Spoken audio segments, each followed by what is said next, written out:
스페셜 리포트 시간입니다. 자, 이번 주 금융시장 투자자들 제롬 파월 연준 의장의 입에 주목을 했습니다. 자, 파월 의장은 이 통화 정책의 인내심을 거듭 강조했는데요. 자, 이 말에 숨겨진 의미는 무엇일까요? 오늘 스페셜 리포트에서 만나보시죠. 네, 이번 주 정말 많은 그런 이슈들이 있었습니다. 일단 중미 간의 무역 전쟁 차관급 회의가 완료가 됐고요. 또 북한의 이제 김정은 국방위원장이 북경을 또 방문을 하게 되죠. 열차로. 그래서 이제 그 북경과 관련된 부분에 대해서 이 김정은 국방위원장이 북미 간의 대화를 앞두고 너가 아니더라도 중국에 기댈 수 있어라는 어떤 메시지를 주기 위해서, 그러니까 미국을 압박을 하기 위해서 북미 대화 직전에 중국을 방문한 게 아니냐, 이런 분석도 중국 측에서 지금 나오고 있는데요. 글쎄요, 저는 그렇게 생각하지 않습니다. 이번에 그 김정은 생일이 8일이었죠. 8일을 비롯해서 약 한 3일 동안 머물렀는데요. 그렇지만 생일 파티도 한 4시간 동안에 걸쳐서 해주곤 했습니다만 정작 시진핑을 만난 시간은 고작 1시간 정도밖에 안 된다는 점에 우리가 주목할 필요가 있어요. 여러분들도 아시다시피 중국도 지금 발등에 불이 떨어졌습니다. 남 생각할 시간이 없어요. 지금 중요한 것은 미국을 달래서 어떻게든 다시 정상적인 교역 상태로 만들어야 된다라는 그런 강박에 지금 시달리고 있는 상황인데 누가 누구를 도와주겠습니까? 그래서 제가 봤을 때는 이렇습니다. 시진핑도 지금 중미 간의 어떤 이 합의 사항이 진행되는 상황에서 다른 잡음으로 인해서 어떤 그 개입이 되는 것을 싫어할 것이다 라는 생각을 합니다. 그래서 아마도 1시간 정도 만남으로 끝나지 않았을까. 그리고 그 만남에 어떤 이야기가 오갔는지에 대해서는 그냥 요식적인 얘기만 나오지 않았습니까? 그래서 저는 그렇게 생각을 한다라는 거죠. 그리고 이제 중미 간의 무역 차관급 회의가 완료가 됐는데요. 물론 이제 대두를 수입하겠다 이런 얘기들, 특히 GMO 유전자 변형 콩에 대해서 지금까지 그러니까 수입을 거부를 했었는데 그 부분도 수입을 하겠다 이런 부분들에 대해서 작은 합의는 분명히 있었습니다. 하지만 그게 중요한 게 아니죠. 트럼프 대통령이 원하는 것은 지적재산권이라든지 강압적으로 기술 이전이라든지 기술을 도둑질해 간다든지 이런 부분들에 대해서 뭔가 결과물을 원하는데 이런 알맹이는 쏙 빠져버렸습니다. 그래서 이제 USTR, 그러니까 무역대표부에서 발표한 담화물을 보면 이런 내용이 있어요. 양국 간의 균형과 상호 호혜, 그리고 이런 관행을 갖다 수정하기 위한 여러 가지 논의가 오갔다라는 부분, 그냥 오갔다라는 거지 합의됐다라는 부분은 아니었고요. 그리고 이제 중요한 게 하나가 있습니다. 이 앞으로의 약속을 어떻게 잘 이행해 나갈지에 대한 특별한 약속이 논의되었다라는 얘기가 있습니다. 자, 이 부분이 굉장히 중요한데요. 여러분들 아시다시피 지금 중미 간의 무역 전쟁을 이쪽 중국에서는 류오가 선봉장을 맡고 있고 미국 쪽에서는 로버트 라이트하이저, 그러니까 무역 대표부 의장이 지금 맡고 있습니다. 근데 이 사람이 과거로부터, 그러니까 지금부터 한 수십 년 동안을 중국과의 무역 전쟁에서 실질적으로 싸워왔던 사람이에요. 그러니까 백전노장이라는 거죠. 근데 그가 늘 하는 말이 뭐냐면 중국은 믿을 수 없다라는 겁니다. 거의 다 된 계약을 훌딱훌딱 뒤집는 것도 예사고, 뒤집으면 뒤집는 데는 무슨 이유가 있어야 되는데 이유에 대해서 설명도 없다라는 거죠. 그래서 한두 번 당한 게 아니기 때문에 중국은 하겠다라고 하는 거 믿어서는 안 된다라는 말을 늘 했어요. 그래서 무역대표부에서 요번에 나온 말은 뭐냐면, 쉽게 말씀을 드려서 중국이 어떠한 일을 하겠다라는 약속보다 중요한 것이 그 약속을 어떻게 이행할 수 있는지에 대한 보증, 이 부분에 대해서 또 중점적으로 토의가 있었다라는 부분이었죠. 그 외에 딱히 건질 것은 없었습니다. 이번 주에 그래도 가장 중요했던 그런 뉴스가 있다면 역시 FMC 의사록이었다고 볼 수가 있겠어요. 제가 의사록에 조금 이렇게 집중해서 보는 이유가 뭔지 아십니까? 전 세계에서 경기에 대한 전망은 연준 의원들이 최고이기 때문입니다. 그걸 제가 알고 있기 때문이죠. 우리 많은 투자자들뿐만 아니라 대부분의 사람들은요, 몸에 와닿는 거, 그러니까 신체적으로 와닿는 것은 빨리 인정을 합니다. 그런데 보이지 않는 부분에 대해서는 자기 자신에 대해서 조금 과신의 편향에 좀 빠져 있는 경향이 있죠. 예를 들어서 UFC 아시죠? 격투기. 격투기 선수, 세계에서 격투기 선수 챔피언 먹은 사람하고 케이지 안에서 너 1분만 버텨볼래? 그러면 에이 내가 지지라는 생각을 해요. 나 이길 수 있어 라고 생각하는 사람 아무도 없습니다. 왜? 맞으면 아픈 거니까요. 그러니까 신체적으로 직접적으로 영향을 주니까요. 그런데 경기 전문가 같은 무형의 사실에 대해서는 내가 제일 똑똑하다고 믿는 사람들이 상당히 많습니다. 이게 이제 과신의 편향이라고 볼 수가 있는데요. 사실은 연준에 있는 노인분들은요, 경기 전망을 평생 해보신 분들이에요. 아주 어릴 때부터 경기 전망을 꾹 해오신 분들입니다. 근데 그냥 그렇게 해서 뽑힌 게 아니라 미국 전역에서 경기 전망을 가장 잘한다라고 인정을 받아서 뽑혀서 그 자리에 앉아 있는 겁니다. FOMC 회의에 무슨 쌈치기에서 올라온 게 아니라 그런 식으로 해서 정말 걸러서 올라온 사람들이에요. 그러니까 이 사람들이 이 세상에서 가장 경기 전망에 대해서 잘한다라는 것은 일단 우리가 인정하고 들어가야 된다는 거죠. 요걸 일단 기본적으로 염두에 두시고 오늘의 주제를 다뤄보도록 하겠습니다. 저는 특히 이번 주에 FOMC 회의에 조금 더 집중했던 이유가 있어요. 좀 전에 말씀을 드렸듯이 제롬 파월 연준 의장이 인내심이라는 말을 했기 때문입니다. 또 좀 전에도 말씀을 드렸습니다마는 주말까지 모두 인내심이라는 발언을 무려 5번이나 했어요. 그런데 FOMC 회의록에 바로 이 제롬 파월의 인내심이라는 말이 과연 있겠느냐? 혹시 제롬 파월 혼자만의 일이냐? 아니면 모든 위원들이 같이 그런 비슷한 생각을 하고 있느냐? 이 부분이 굉장히 궁금했거든요. 그래서 FOMC 회의록과 관련된 말씀을 좀 드리기 전에 먼저 중요한 것이 이번 주에 있었던 연준 의원들의 발언을 좀 몇 개 좀 정리하고 가는 게 더 중요할 것 같습니다. 먼저 이제 라파엘 바스틱 애틀란타 연방은행 총재가 이런 얘기를 하게 됩니다. 지난 12월 달에 연준에서는 금리를 올림으로써 이미 중립금리에 도달했다고 믿어진다. 그래서 앞으로 연준의 행동은 조금 더 인내심을 발휘해야 될 때가 온 것 같다라고 이야기를 합니다. 그 다음에 중요한 것이 미국 경기에 대해서는 평균 이상, 추세 이상의 상승 흐름을 유지할 것이다라고 본다. 이렇게 이야기를 했습니다. 좀 어렵지만 여러분 딴 거 볼 거 없이 중립금리에 대한 부분하고 그리고 경기에 대한 전망만 좀 잘 포착해서 들어주세요. 그 다음에 이제 찰스 에반스 시카고 연은 총재는 뭐라고 이야기를 했냐면요.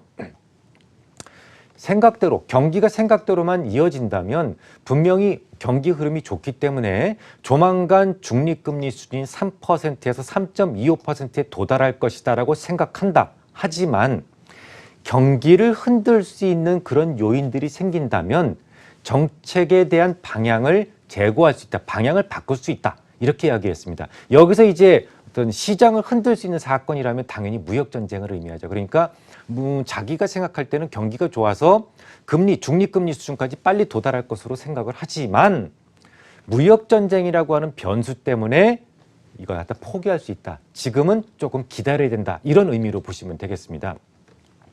그 다음에 이제 그 로젠그렌이라고 하는 사람이 있어요. 에릭 로젠그렌이라는 사람이 바스턴 연방은행 총재인데요. 이 사람은 뭐라고 얘기했냐면 조금 더 직설적으로 이야기를 했습니다.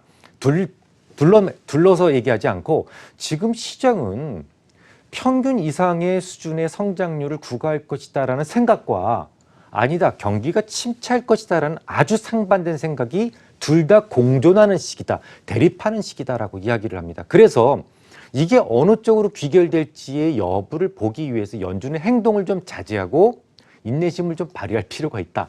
이런 식으로 이야기를 하게 됩니다.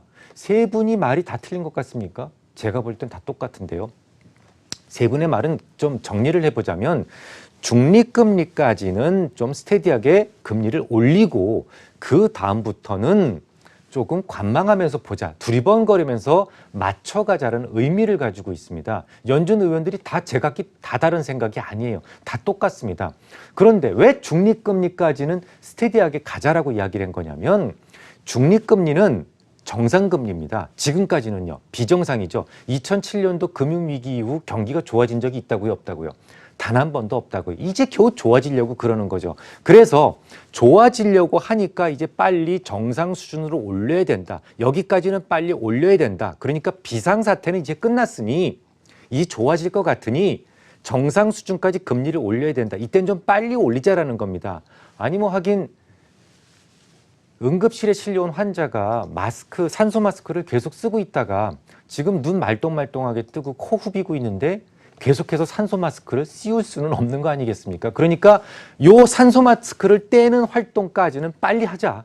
그 다음부터는 정상금리부터는 천천히 시장을 봐가면서 보자, 맞춰가자라는 이야기를 한 거예요. 그러니까 다 똑같은 말을 한 건데 단지 다른 점이 있다면 중립금리 수준이 어디냐 이 부분만 좀 달랐던 거죠. 그러니까 라팔 바스틱 같은 경우에는 이미 중립금리에 도달했다. 지난 12월 달에 이미 도달했다라고 믿는 거고 찰스 에반스 같은 경우에는 아니다. 3%에서 3.25%까지 올라가야만 중립금리 수준에 도달한다. 요 차이만 있는 거죠. 그리고 이제 나머지는 다 같다라고 보시면 됩니다. 그런데 말이죠. 제가 궁금한 것은 이런 부분이 아니라 지금 말씀을 드렸던 찰스 에반스라든지 아니면 뭐 로젠그렌이라든지 이런 사람들은 요번에 올해 투표권이 새롭게 돌아오는 사람들이에요. 그리고 이분들은 상당한 매파 계열입니다. 그리고 좀 전에 말씀드렸듯이 찰스 에반스는 중립금리 수준이 3%로 믿고 있는 사람입니다. 3% 이상으로. 그러면 매파인데다가 중립금리가 3% 이상이라고 믿고 있는 사람이 왜 갑자기 생각을 바꿨느냐라는 겁니다. 로젠그렌도 마찬가지고요. 아주 이름난 매파 성향을 가진 사람인데 왜 지금 인내심을 발휘해야 된다라고 생각을 하느냐라는 겁니다. 지금부터 바로 그 부분을 좀 설명을 드리려고요. 최근에 연준 의원들의 발언들을 쭉 종합해 보면 몇 가지 공통점을 찾을 수가 있습니다. 그게 뭐냐면 인내심을 발휘해야 된다는 겁니다. 지금 무역전쟁과 관련된 이슈가 어떤 식으로 귀결될 수 있을지 누구도 알 수 없으니 통화정책에 대해서 인내심을 발휘해야 된다는 겁니다. 근데 인내심이라는 것은 지금 연준 의원들뿐만 아니라 제롬 파월도 그런 말을 했죠. 근데 인내심에 대해서 우리가 좀 곰곰이 해보실 필요가 있습니다. 하고 싶은데 못할 때 인내심이라는 말을 쓰는 거예요. 쉽게 말씀을 드려서 저는 요번에 나온 야마에서 나온 트라이크를 좀 사고 싶어요. 앞바퀴 2개 달린 거. 그런데 너무 예쁘게 생겼는데 꾹 참습니다. 마님이 화낼까 봐. 요럴 때 인내심이라는 말을 쓰는 거예요. 저는 오토바이를 좋아하니까. 하지만 옆에 계신 앵커님이 나는 오토바이를 사지 않기 위해서 인내심을 발휘한다라는 말은 안 쓰거든요. 그러니까 다시 말씀드려서 정말 내가 하고 싶은데 꾹 참을 때 인내심이란 말이 들어가는 거예요. 쉽게 말씀을 드리면 지금 금리를 인상하는 게 맞는데 인상하고 싶은데 하지만 어떤 특별한 사항 때문에 참아야 된다는 것이 바로 인내심이다라는 겁니다. FOMC 회의록에 그런 부분들이 분명히 명시가 되어 있어요. 미국의 경기 상황에 대해서는 추세 이상의 경기가 유지되고 있다. 지난 주말 새벽에도 제롬 파월이 그런 말을 했죠. 경기 추세가 꺾인다는 어떠한 지표도 발견되지 않고 있다라고 얘기를 했어요. 추세 이상이란 말은 뭔지 아십니까? 잠재 성장률보다도 높다라는 얘기입니다. 잠재 성장률보다도 이상의 경제 성장률이라면 일반적으로 중립금리 수준까지만 해서 끝나는 게 아니라 긴축을 고려를 해야 되는, 긴축을 고민해야 되는 시기입니다. 왜? 성장률이 너무 빠르면 과열될 수 있으니까 이때부터는 금리로 잡아서 브레이크를 밟아야 될지 말지를 고민을 해야 되는 시기다라는 거죠. 그럼에도 불구하고 연준 그 FOMC 회의록에서는 시장의 그 금융 변동성이 커지고 있어서 지금 금리 인상과 관련돼서는 조금 더 인내심이 필요하다라는 부분이 명시가 되어 있는 거예요. 그러니까 쉽게 말씀을 드려서 요번에 FOMC 회의록에 이런 말이 써 있던 겁니다.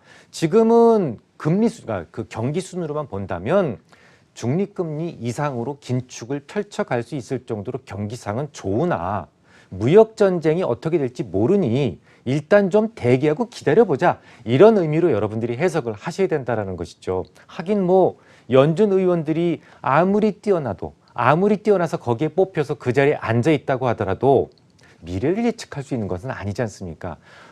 미래를 예측하시는 분들은 저기 미아리 가야 전문가들이 많이 앉아 계시죠. 그분들이 할 수 있는 것은 대응이죠. 이렇게 귀결됐으니 이쪽으로 가자라는 생각을 할 수 있는 것이지 앞으로 트럼프하고 시진핑하고 계속 싸우다가 몇 월 며칠 날쯤 해소될 거야, 해결될 거야, 이걸 예측할 수 있는 것은 아니죠. 그리고 무역 전쟁이 해결되는 그런 시기하고 해결되지 않고 작살나는 시기하고 경기가 같다고 보십니까? 절대로 같을 수가 없죠. 경기가 같지 않은 통화 정책도 같을 수 없는 겁니다. 그래서 지금 연준에서 생각하는 것은 경기는 좋다. 하지만 무역 전쟁이라고 하는 변수 때문에 일단은 좀 지켜보자. 중립금리 수준까지는 거의 다가온 것 같다. 이런 부분들을 분명히 명시한 것이다라고 생각이 됩니다. 한 가지 더. 많은 분들이 제롬 파월이 트럼프의 지속되는 압박에 굴복했다. 그래서 이 말을 바꿨다. 비둘기로 바꿨다. 이렇게 해석하시는 분들이 많은데요. 제 견해는 그렇지 않습니다. 제롬 파월은 한 번도 자신의 생각을 바꾼 적이 없어요. 앞서도 말씀드렸듯이 중립금리까지만 조금 스테디한 방향으로 가자라는 거였고요. 그 다음부터는 두리번거리면서 시장을 봐가면서 한 발 한 발 가겠다라는 생각을 여러 차례 반복적으로 강조를 했었어요. 그리고 지난번 회의, 요번 말고 지난번 회의에서는 중립금리 수준에 거의 코앞까지 와 있다, 턱 밑까지 와 있다라는 이야기를 했습니다. 그리고 12월 달에 이미 금리를 한 번 더 올렸기 때문에 요번 FOMC 회의록에서도 뭐라고 되어 있냐면 중립금리라고 추정되는 범위의 하단부에 도달했다라는 이야기가 써 있었거든요. 그래서 지금부터는 이제 시장을 봐가면서 이제 그 한 발짝 한 발짝 걸어갈 것이다라는 부분이고요. 절대로 트럼프의 압박 때문에 말을 바꾼 게 아니다. 그리고 앞으로도 바꿀 일 없다. 이렇게 생각을 하시면 될 것 같습니다.